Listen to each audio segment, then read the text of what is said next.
Hey, all you Arizona lovers. This is the Finding Arizona podcast. I'm your host, Jose. And I'm your producer, Brittany.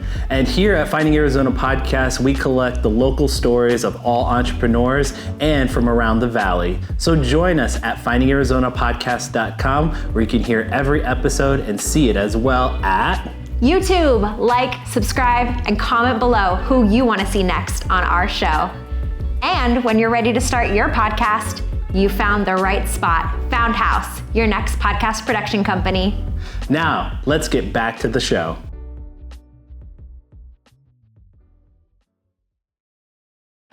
Score big with SeatGeek. Whether it's concerts, sports, or live events, SeatGeek has you covered. Use code FindingArizona to get a fantastic $20 discount on your SeatGeek tickets.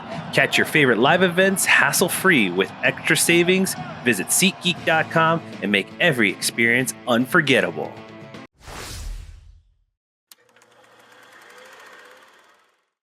Welcome back, everybody, to the Finding Arizona podcast. I'm your host, Jose.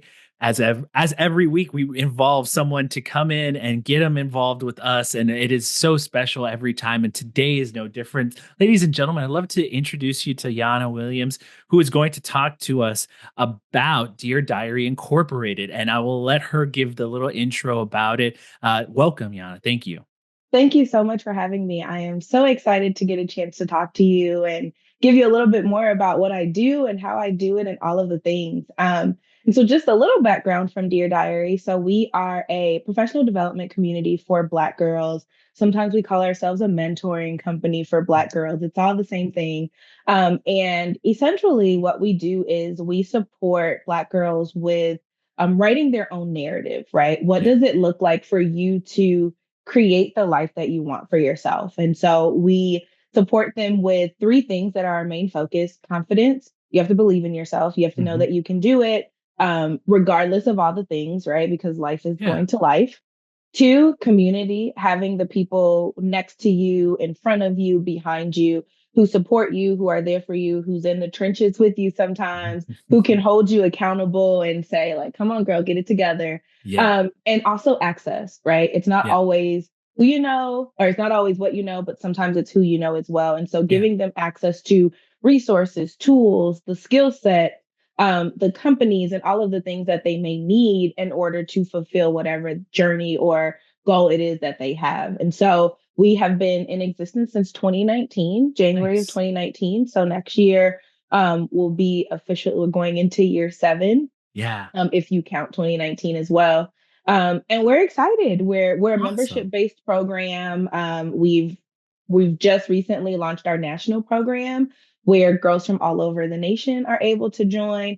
Our app was approved on Apple yesterday, and it's nice. So I'm Congratulations. so excited. Thank you so much. We've been working on that for months, and so it's finally up.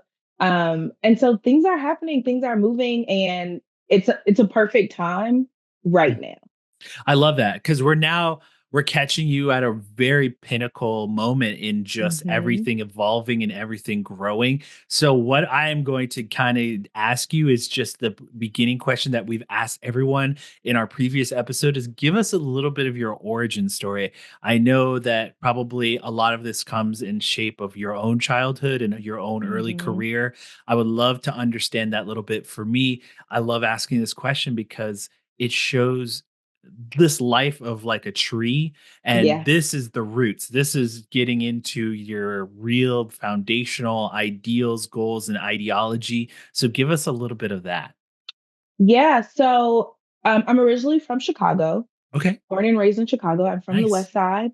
And I will never forget, I was maybe 6 or so, and I remember my aunt telling me, you were born with 2 disadvantages. You're Black and you're a woman. The world is going to be really difficult for you, and you have to decide what that means. I wasn't sure what that meant then, but it stuck. It was like I kept hearing, you're born with these 2 disadvantages. And once I really started to understand what that means, I'm an avid reader. All these books behind me, I've read all of them. And at my house, it's even worse. But I was such a reader. So I was reading things and I was learning things and understanding things at a very young age. And so then some of the things that what she said made sense to me, right? And I was like, well, okay, if this is true, I can't be anything but a Black woman. So I'm going to have to figure out a way to make this thing work, right? Yeah. Like Yeah. it's going to have to work.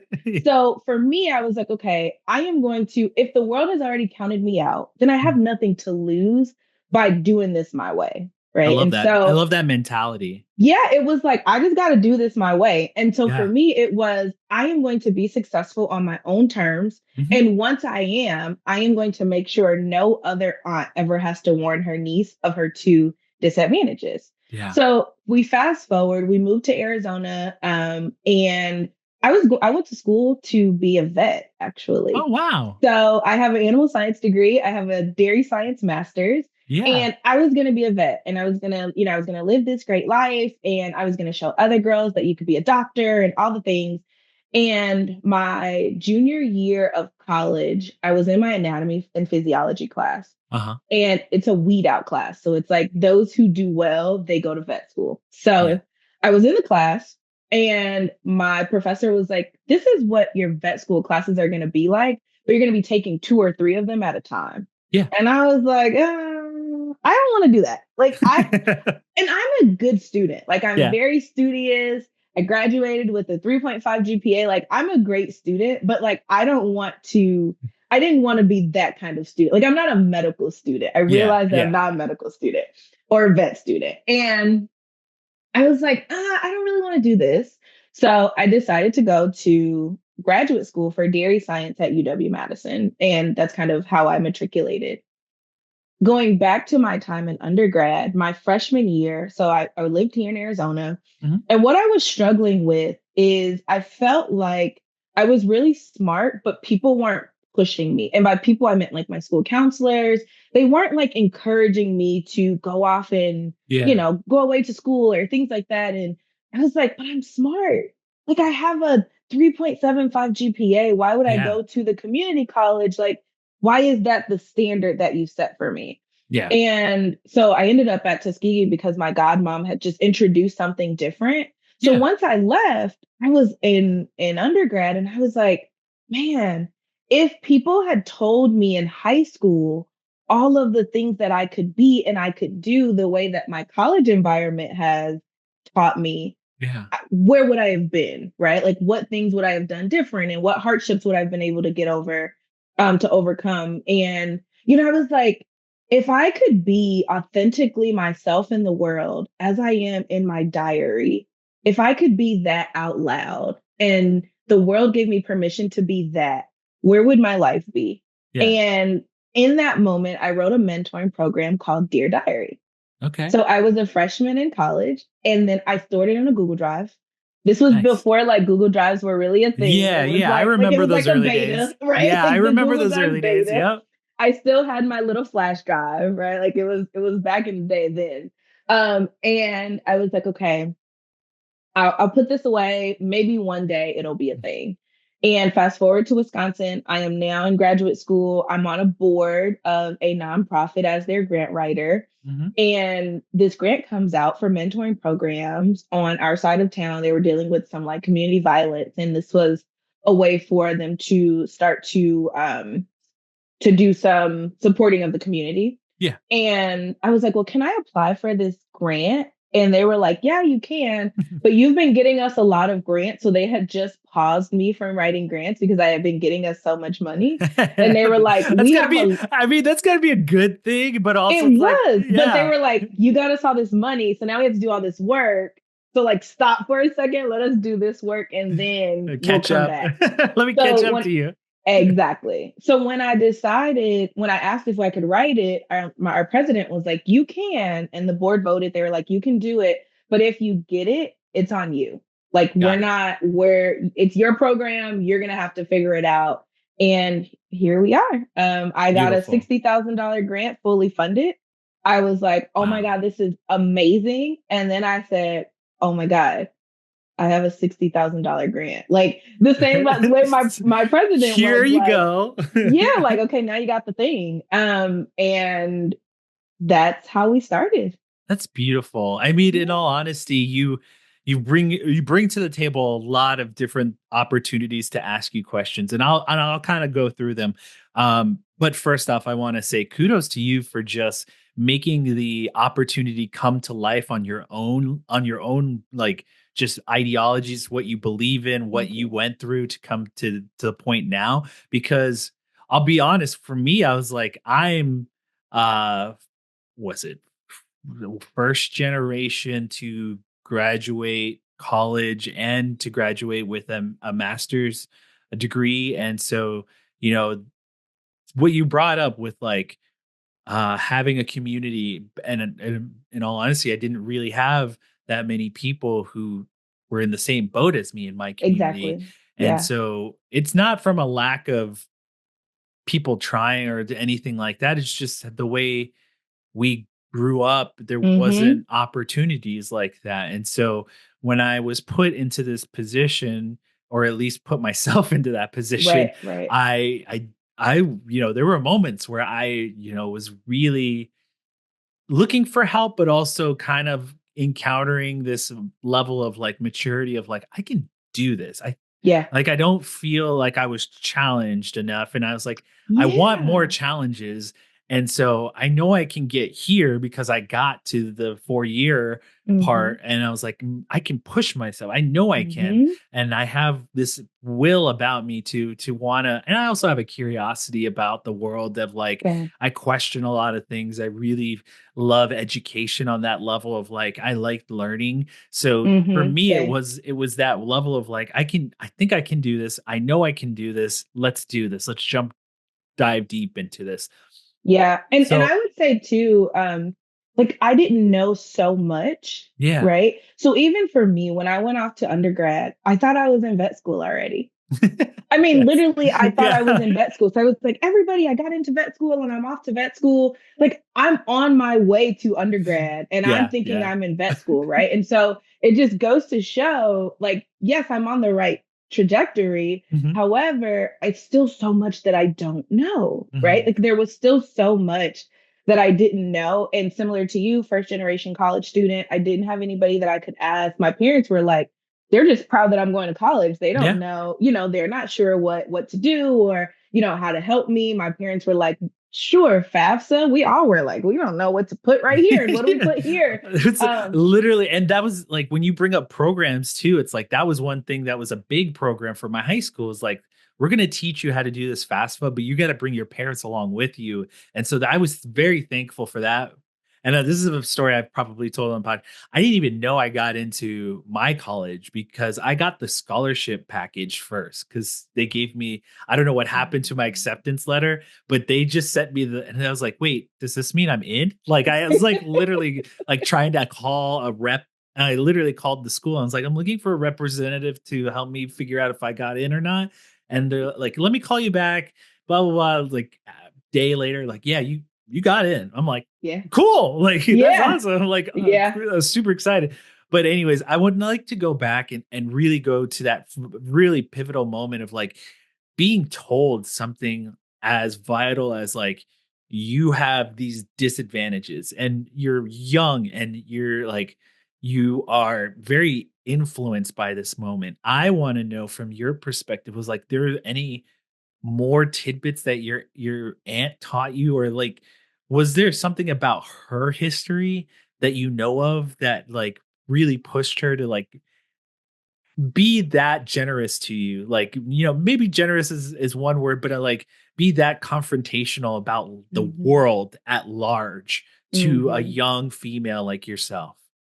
So my aunt is very vocal. Yeah, sure. She's very carefree. She's very, I love and it. we love it. Yeah, right. We love it. She's very strong. She's okay with looking at what is and then Mhm. creating her own reality. And so Got it. I truly feel that this was, I think that it was her way of challenging me, Mhm. right? And like seeing how I would respond to some information like this Yeah. and where I would take it, right? And you Yeah. you have some people that would be like, "Oh, my disadvantages. Well, I'm not Or going to do even that." hide it from you. Like, just be that like, if I don't tell Yeah. her, she'll be all right, but I don't, Yeah. let her figure it out on her own and grow that way. But no, it takes a special or unique someone to really look at someone young and give them that upper hand of like, look,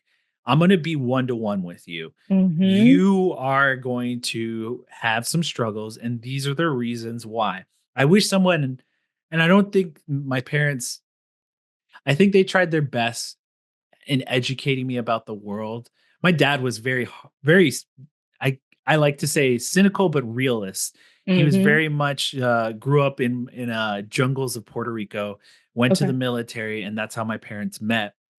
And then they had me, and they didn't live a lavish life. And so when we moved back to the reservation, I think my father really tried to his best to at least keep his family fed and housed. And that was Yeah. really his main struggle, was like that, kind of keep them, your kids, fed and housed, and get them into school, and keep them educated and keep them going on that path. He really focused in on those like years just to do that, and really tried his best to show me the world through his lens. And some of it was harder, and some of it Mm-hmm. was like this other life of like laughing it off. But I think it just really depends on who you encounter, of like, especially in your immediate family and your non-nuclear family, where it's like those sometimes influence you a lot, where they inject some perspective into the world. And I think that's really unique that you had that for yourself. Yeah, and for me, my family is predominantly women. We don't Mhm. have a lot of men in our family. And I also am the oldest grandchild. Okay, So, same. because of that, for me, it was like, okay, my aunt told me that I'm born with these two disadvantages of being a Black woman. But the Black women that I'm around, most of them are single moms, they're Mhm. single parents, and they're taking care of things, right? Like Yeah, they're yeah. keeping the house up, they're going to work, they're taking the kids to school, they're doing all the things. And it was very difficult for me to understand how their strength was a disadvantage. Like Mhm. it didn't look like that, right? So Yeah, I'm like, how can anybody think that there is any kind of weakness or disadvantage in what I see as an amazing strength? Like I yeah, see Black women like killing it yeah. every single day. And so it almost was like, how can you tell me that I have a disadvantage when I'm like watching Black women be bosses of their household, Yeah, bosses at work, like they're really doing a great job. And so I couldn't connect those two. So, yeah. I kind of went with the story that made sense for my reality. Mhm. And that was what made sense for my reality. I read Shonda Rhimes' Year of Yes, and Yeah, she talked about when she writes her scripts, she's like, I write and put a lot of Black women in positions of power in yeah, my series because that's what I saw growing up. I saw powerful Black women, and whether the world said they were powerful or not, to me, they were powerful. And yeah. that resonated with me as well. It's your story to tell and how you Mhm. perceive it, and so that's really Mhm. beautiful. I think again, it also involves and it injects itself into your state of mind, of how you perceive the world is also how you confront it as well. So seeing those women succeed and seeing so many of them be so powerful, I think really helped provide a level of confidence into your everyday life, where you can say, hey, look, I see something bad, I want to make it better, or I see something as a challenge, I know I can jump over it and do better and do so much with it. So again, I look at it of like this really beautiful level of like, this is building blocks into your Yeah. whole demeanor and whole life Mhm. that really pushes you into this realm of success. So I want to also, because you brought up book reading, and I love when people bring up book reading. Was like, was there one, you brought up Shonda Rhimes, The Year of Yes, but it was there one when in your early childhood, maybe before college, high school, middle school, that really stood out to you, that really, I don't know, want to say like gave you some level of confidence to say yes to school, secondary school, college, and other things that really pushed you forward? I can't really say there was any book in particular as a kid because I truly read so many. Yeah. What I will say, actually, one thing that did come to mind is I will never forget, I was in fifth grade Okay. And in my class, we did like a reading test. Mhm. And our teacher separated like those of us that were regular readers and those of us that were like higher Yeah. honors type readers. And I ended up being a regular reader. Okay. And I was so upset and pissed off that I read all of the books that the honors kids were reading at home to prove Beautiful. that I could read them. And there was one book, it's called Fletta's Diary, and Mhm. it's about a girl who is going through, her family is in Germany during the Holocaust. Mhm. And that was the book that they started reading.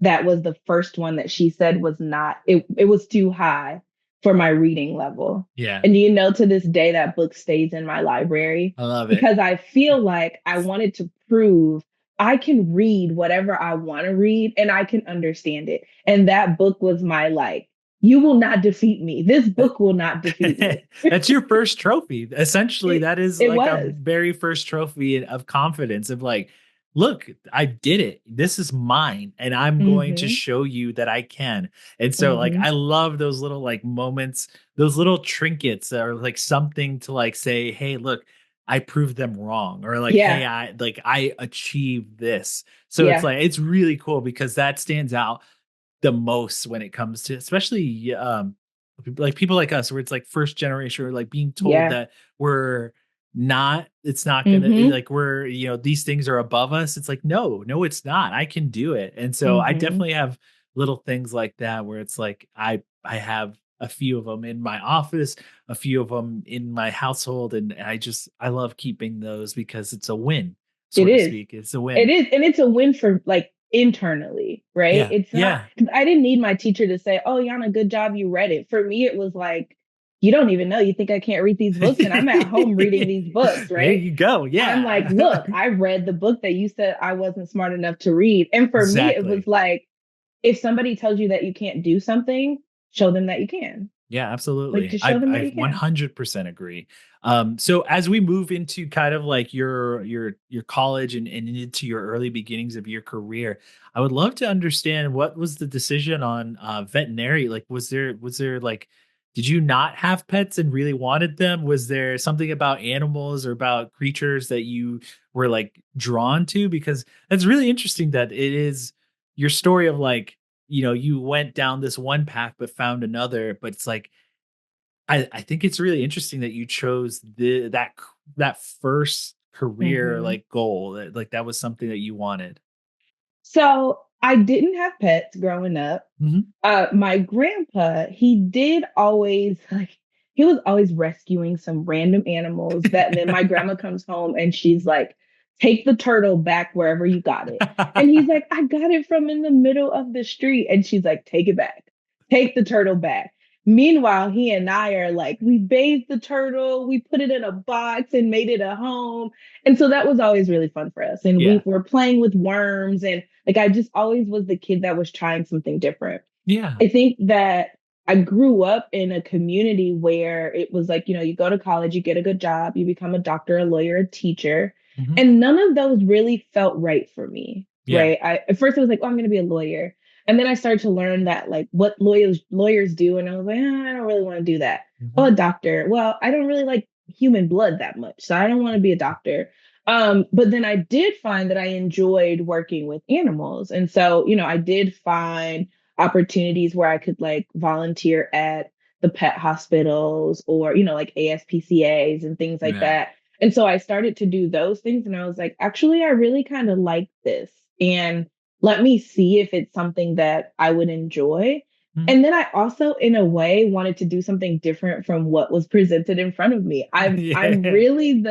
I am the adult, but I was the kid who did all the stuff that people were like, what? How? Why are Why? you a vet? Yeah. What are you doing? Um, and so it really wasn't like ooh, this is my passion. I should do this. It was like, oh, this is kind of something that I'm Mhm. interested in.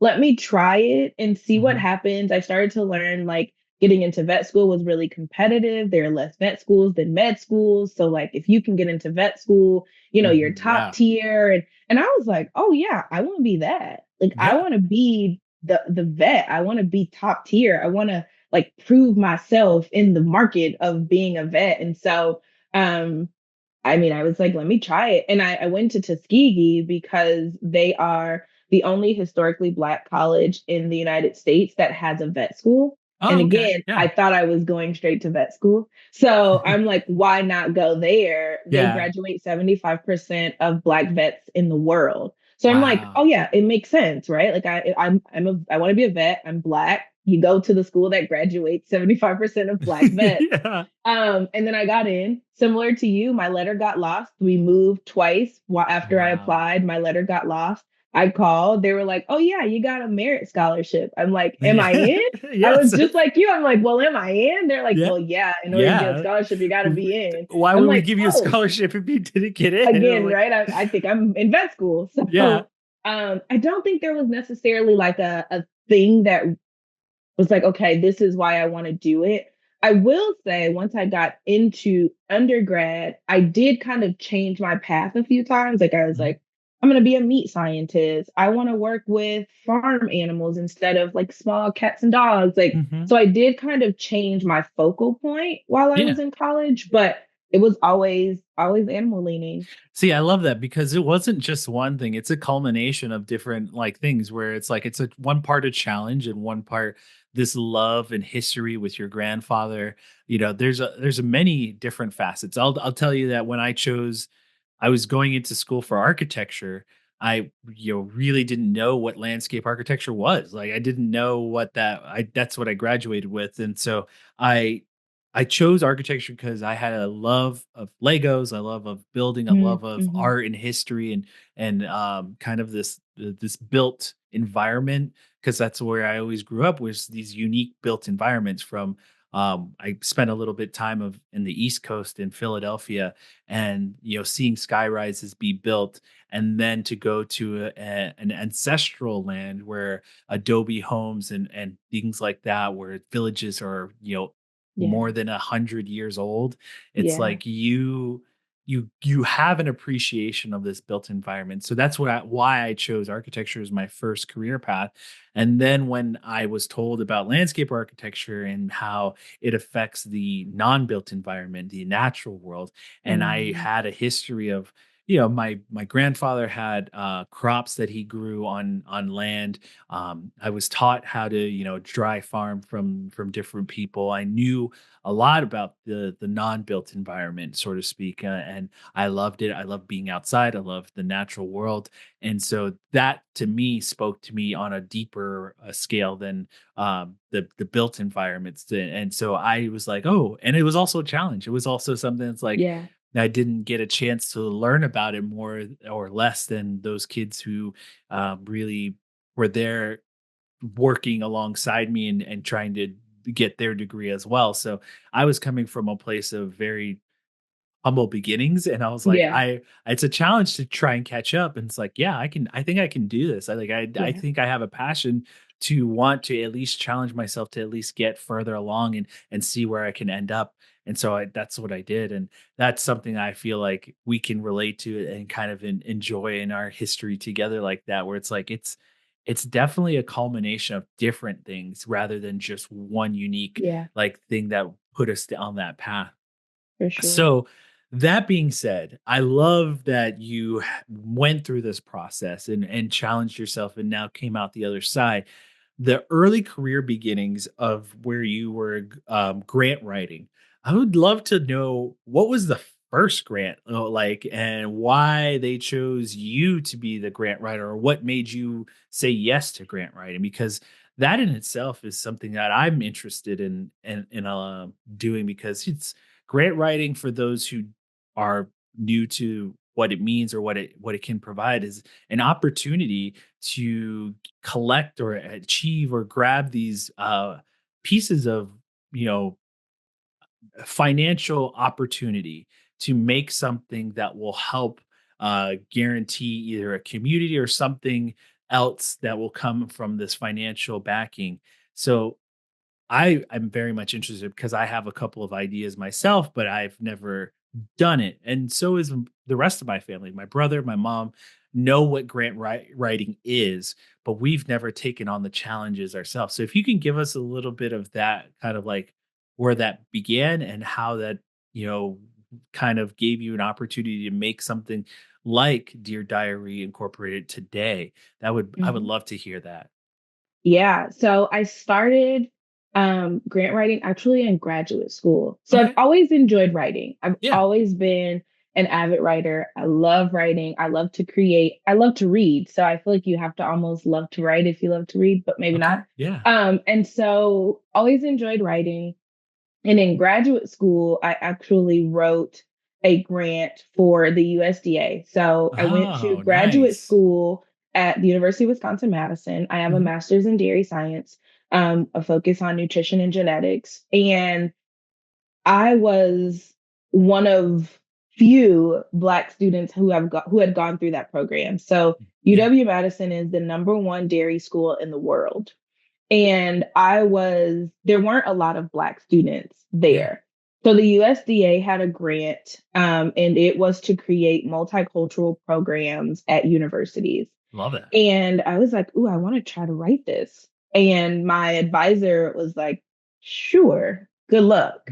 Um, Again, and another challenge. another challenge. And I had never written a grant before. Yeah. And I was like, but I think I can do this. Like, I know how to create cool programs. I know how to like write curriculums and explain what I'm doing. So I wrote this grant. It took me weeks. It was 20 pages Wow. and I didn't get it by 6 points.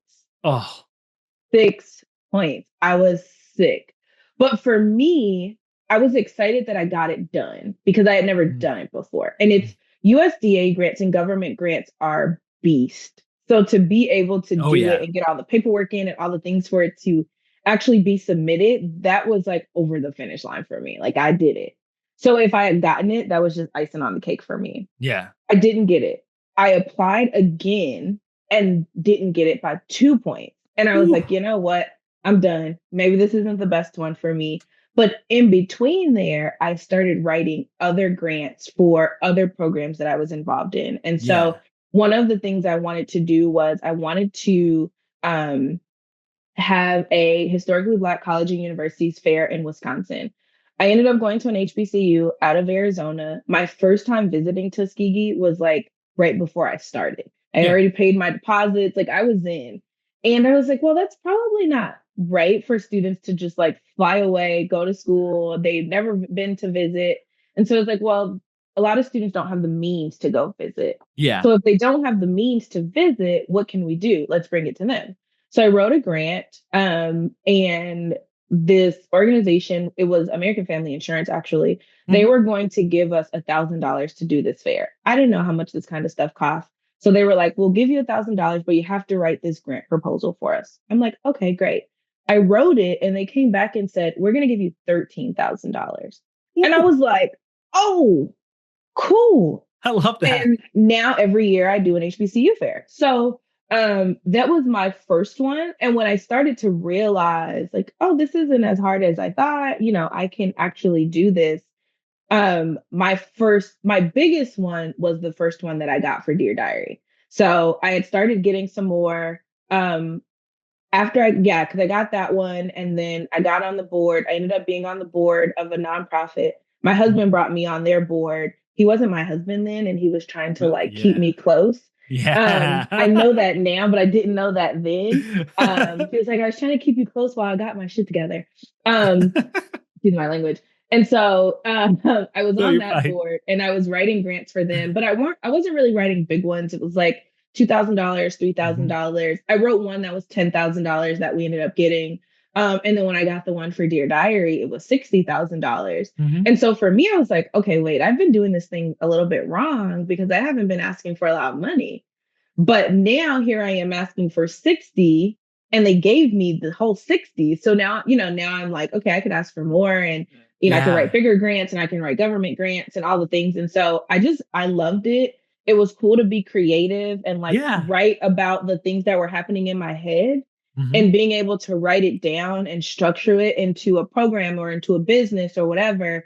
You send it to somebody, they say it's great, and then they give you money to execute it. That was cool. I Like love that that. was something cool to do. And so it actually became like one of my little side hustles. I was like, I could make I good money doing this. So why I not? And it agree. started my consulting business. I think that's the best way. I mean, again, it's like so it kind of reminds me of this. What I'm doing now is like I started this program and this podcast as a just as a fun little like aside because I was screen printing t-shirts for people and was meeting these business owners who had cool stories or had cool ideas or cool things going on.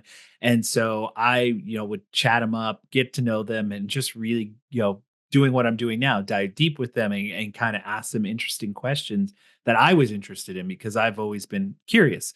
And so I got told like you speak well, you really are fun to talk to, all these compliments, and I was like, oh, that's great, I think I have something here. And it wasn't Mhm. until I was listening to other programs, podcasts, and things like that where it's like, I could do that, I think I could. Yeah. And so I took it upon myself, and now we're at the point 10 years down the road where my wife was like, why don't we just start helping people and like doing the podcast and doing editing and production work for them. And so it's like, well, why? I don't see why we can't because we know how to do it and we know what we're doing. So it's like that has now become a service arm of what we do Yeah. behind the scenes of like helping others tell their story or give them the voice and give them an opportunity to create something of their own. And just again, it's like that in itself has started to become a business on its own, and it's just snowballed. It's like Yeah. become the snowball effect. And I think that's really great because from your perspective, I love that idea of like, I have this thought, and if I can put it down on paper and tell it to someone who is at least one person who is interested or who can help me, say yes and give me the money to make this come true. I think that's so cool. Like that to Yeah. me is like so cool because it's like we all have that. We all have that like idea of like, I want to help people, or I have this idea that could help a generation of groups of kids or whatever it may be. And this is I think I have something here. Now it's like, how do I take it to the next level? Or how do Yeah. I get it in front of someone who can help me? Because I don't Hmm. have the means to do it on my end. So it's like those types of moments really make me happiest because it's like it gives you this sense of like people care enough to want to make it happen, or Yeah.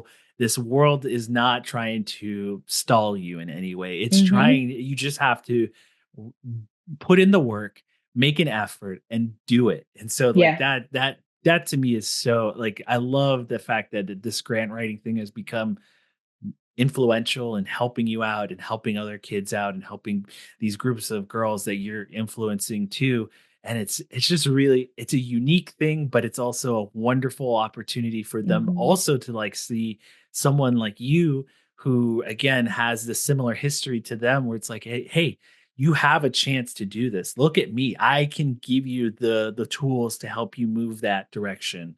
So it's really, it's all of it kind of goes back to what you told us from your foundational parts of like your goal sets for this company. And it's like, you have to have the community, you have to have the network, and you have to have the confidence. It's Yeah. all of those things that will propel you forward. So Yeah. thank you for giving us a little bit of that Of world. And course. so I think now it's like, give us a little bit of the services or something like the things that you do now, because like you said, you brought to life the app, and I think one part that takes away a lot of frequency. A lot of people love apps, and one of the things I always understand is like the easier you can get the people to collect and come together, and the easier it, if it's an app or a website, whatever's easiest, the realm for them to connect to you, it takes away all the other noises, and it just provides you an outlet to really help a lot of people all at once. And Yeah. so this app is a really big point for you guys. But what are some of the other things like the events, some of the other things that are going to be happening that are you're excited for, that you're like really pushing the envelope on? Yes. So our entire company pushes the envelope, right? Yeah. Because a lot of the work that is done specifically for the Black community is nonprofit work. It is helping the have-nots um, get more or be able to, move up. And we don't necessarily do that. I do think that that's important. And I think there is a space for that. But I also think that there's more than enough organizations that do that. Right. And so I went to Potbelly the other day and this guy was like, oh, how was work? And, he worked there and he may have been 19 and he's like, how was work? What do you do? Et cetera, et cetera. And so I was telling him about Dear Diary and he said, oh, so you all are like social workers. I'm like, no, not quite.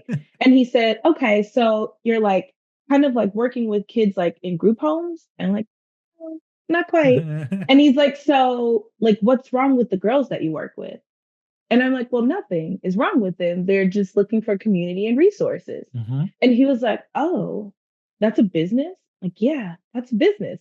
And he went on to say, my mom's been a social worker all my life. And, I see her working with kids who don't have and things like that. And so he truly was curious. And so when I say everything we do really pushes the envelope, it's a different narrative, right? And I created Dear Diary to change the narrative of what it means to be a Black girl and a Black woman, get rid of our two disadvantages, right? And so with that, our programs are, our membership is the base of of most of our programs. And so if you are a member, you get access to more.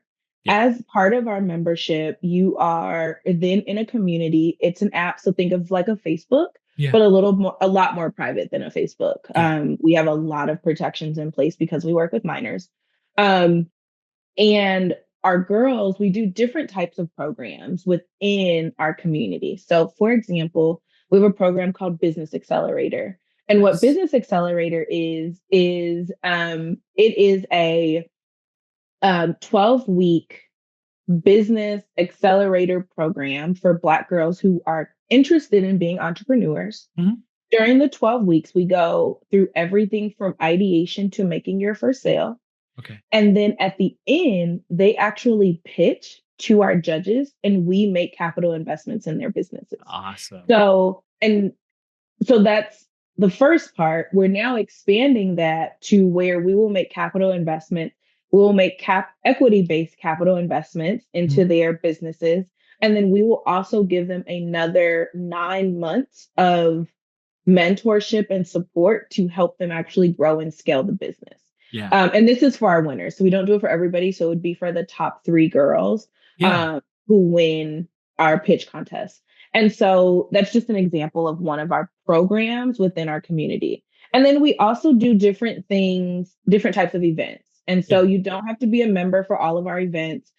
We've talked about doing different pitch contests for teen girls in communities around the country. We've talked about doing in our planning. I don't want to just say talked about, we're planning for 2025. We'll host a couple brunches. And so we do amazing celebratory brunches for our girls where they can come together, really meet other girls in their community. We have brunch. The one we have on December 7th is in Wisconsin. And it's a selfie museum as well as a brunch. So the first part of it is we have a lot of content stations that we've created that are different themes. And so they'll be able to take pictures, make TikToks, make different kinds of videos. And this one is focused on the power that Black women have in storytelling to create influence and power. So it is really, really cool to be able to allow them to create content with each other. How fun is that? Right. And then to have brunch, we are going to get a keynote. In the past, we had Coco Jones come in and do our keynote. And so she talked to the girls, made TikToks with them and had a good time, which was really fun. And so we are wanting to continue to provide our girls with the same professional development opportunities that we're now seeing for women, specifically for Black women. What does it look like for you to have those things when you're 14? Because as a business owner, one of the things that is at your advantage is time, right? And so if you start a business at 15 and not 25, you have 10 years on the person that starts at 25, right? That makes a big difference.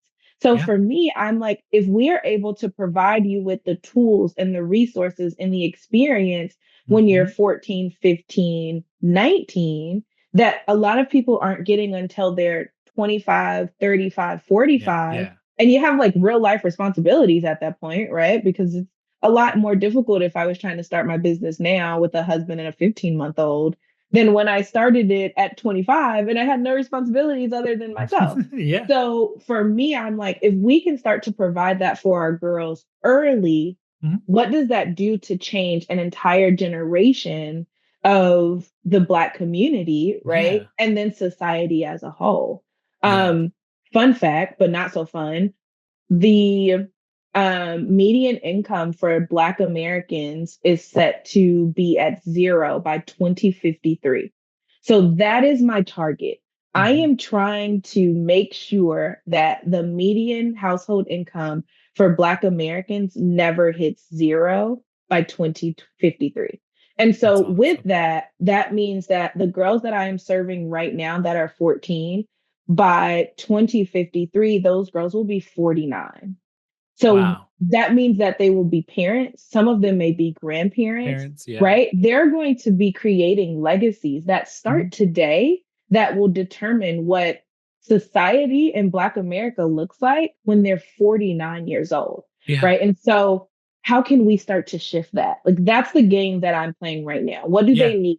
And the things that I've learned, I've needed in order to have the life that I have and to be successful and, be able to afford a great life, I have to believe that I can do it. I have to have people Yeah. who are in my corner that are like, you can do it. Don't worry about it. Here's the connection that you need. Here's the person you need to talk to. Here are the rooms you need access to. Mhm. And making sure that I have everything to be able to make sure that they have everything. So when people are like, what do you do? I live my dream life helping Black girls live theirs. Beautiful. That is what everything that I do is now centered around that. Yeah. And it's such a joy. It's such an amazing feeling to be able to serve in that way. I love that. And it's just truly, I look at it as one of these sayings where it's like, we need to have more people who are willing to plant trees or plant trees knowing that they won't be able to sit underneath the shade. And Hmm. it's like, it's investing. And one of the things that I've learned from indigenous cultures is like the idea of 7 generations. You have to Hmm. think in a perspective of the generations before you and the generations that'll come after you. And so that's how I'm trying to, you know, I want to live my life the same way as you, Yana.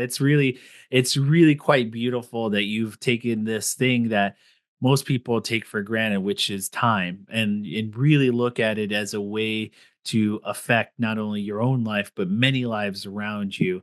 And so to me, you're doing the right thing and you're doing so much for so many Thank that you. I have nothing but high hopes for you. Thank You've you. blown me Thank you away so on so many much. levels, and all of this was again easily. You can get bogged down in some of the bigger high-minded stuff, but again, it's like you've made it so digestible and so easy to relate to that it just all makes sense to me. It Mhm. all makes sense on so many levels, and it makes me want to invest more and do more on my own end for my own culture and for my own people. That it's just, again, it's like it gives me high hopes. It gives me Mhm. joy on so many levels that there is someone like you who's out there that I can at least turn to and be like, look, it is possible. It is Yeah. it is out there. So we're reaching the end here, and I usually typically like to give you a chance to tell everyone just like one goal that maybe our listeners can help you out with. That again, we just want to be big cheerleaders, so this is our chance to really help you in any means or any way possible. So go ahead and hit us with that, and then right afterwards, I would love for you to just give us the promotional bits where we can find you online and any events that you have coming up that you would like people to go check out, social media, give us all of that. So the floor is yours, Yana. Take it away. Yeah, definitely. Thank you so much. And this has been absolutely amazing. Um, I am we're in a space right now where we are growing our memberships. We Mhm. have been primarily in the state of Wisconsin, and it's time for us to expand. I don't even live there anymore, right? I live here. And everywhere I've lived, everyone has always said, "When is Dear Diary coming here? When are you bringing Dear Diary here?" And now we're there, right? We're Yes. at a space where we can do that. And so my goal is that by the end of 2025, we have added an additional 10,000 members to Awesome. our community. And what better time than right now? Yeah. And not to really get into the election, but on a human level, for a lot of Black girls and Black women, we had a lot of hope. Hmm. Yeah. And whether or not she was the best candidate or any of those things, let's like not go there. However, it was like we saw a Black woman run for president and Yeah. like actually get to the finish line, right? Like Yeah. she actually got there. Yeah. And for many of us, that was really exciting. And while she didn't win, it was exciting to see that. It And gives you a level of like, again, achievement on yeah, like I go back to thinking it's like when, and this is because I'm a runner, people didn't think that we could break the 4-minute mile. And when the first person did, you slowly start to see, if you look back at all the years afterwards, more and more people up into today where high schoolers are beating the 4-minute mile. And mm, it's just like, it just takes one person or it just takes yeah, one to break the mold of like, you yeah. can or cannot do it. Yeah. Yeah. And then others realize that they can do it and then the bar goes up higher, right? And so now I'm sure somebody's trying to break the 3-minute mile, right? Yeah. Because if you could Yeah. do it in 4, can you do it in 3 minutes and 30 Yeah. seconds, Yeah. right? And so now you've raised the bar. Now you've pushed people to go harder. And that is the space that we're really going into as we Mhm. move into 2025. And is something that I would love for people to support me in is giving Black girls the space to Mhm. be themselves and live out their wildest dreams, no matter what they are, right now. Like Yeah. right now, they need that. We need community. We need those spaces. It's some really nasty stuff happening online right now where Yeah. society is just a little, there's a lot going, it's thick Mhm. right now. It's Yeah. really thick. Yeah. And for Black girls and for Black women, the things that people said about VP Harris, we've heard about ourselves or we've Mhm. heard about other Black women who look like us. Yep. And you internalize a lot of those things. And so now Absolutely. we're able to create spaces for young girls to not grow up internalizing a lot of those things. I Mhm. wear this necklace and it says be, and it is my daily reminder to just be myself. And that's Yeah. enough. And we're wanting to create those spaces for our girls. So how can people help bring our girls, bring us girls, connect with us help those girls? We truly, truly, truly want to be able to support those girls. Our programming is a membership. There is a fee. If you don't know girls, you're not sure who you could refer. If you're wanting to even sponsor a girl. So if there's a girl that can't afford Mhm. it, we do have opportunities where people can sponsor a girl Yeah. so that anyone who can't afford it, we're able to offer them those scholarships. So those are ways that people can really connect with us, really help us to push our work forward. Where are we? We are on Instagram, Dear Diary org. Mhm. Also on TikTok, Dear Diary org, LinkedIn, Dear Diary Incorporated, Facebook, Dear Diary Incorporated. We're on all of those things. I too am on Instagram, Yanna Beans with an S. Mhm. And then also on LinkedIn as Yanna Williams. I think I have Cal Yanna Williams. Yeah. And yes, I would love to connect with people. I read my own messages. I don't have any AI bots. I read my own messages. I respond to the messages. I post content all the time. You and I started this talking about me posting my son all the time. If nothing else, my son is fun. He's Yes. hilarious. So if you just want laughs, my kid, I think my kid's the funniest kid, but I think everybody thinks their kid's funny. But if you're just looking for like something to smile about, come watch my kid walk our dog, or watch him pick up heavy rocks that are too big for his I little love it. body. And just talk to me, let me know what's going on. I love reading. If you write books, like share them with me. I want to Yeah. read all your books. And Yeah, I Love love it. community. I love people. If I can connect with anybody, I would love to do that. I love it. Thank you so much, Yanna, for everything that you Of do course. and Thank you for for having me. provide. Yeah, of course, anytime. And we hope to stay connected with you Yeah, for sure. and just be able to share some stories with you and maybe have a dinner or two with you. I would love Please do. have that. So before we go, we have a little bit of an outro for ourselves. You can hear every episode of our podcast at findingarizonapodcast.com. We make it easy for you guys to connect with us through social media, Finding Arizona Podcast under everything. And last but not least, we always end every conversation with the kisses, hugs, and belly rubs to our four-legged friends. We will see you next time.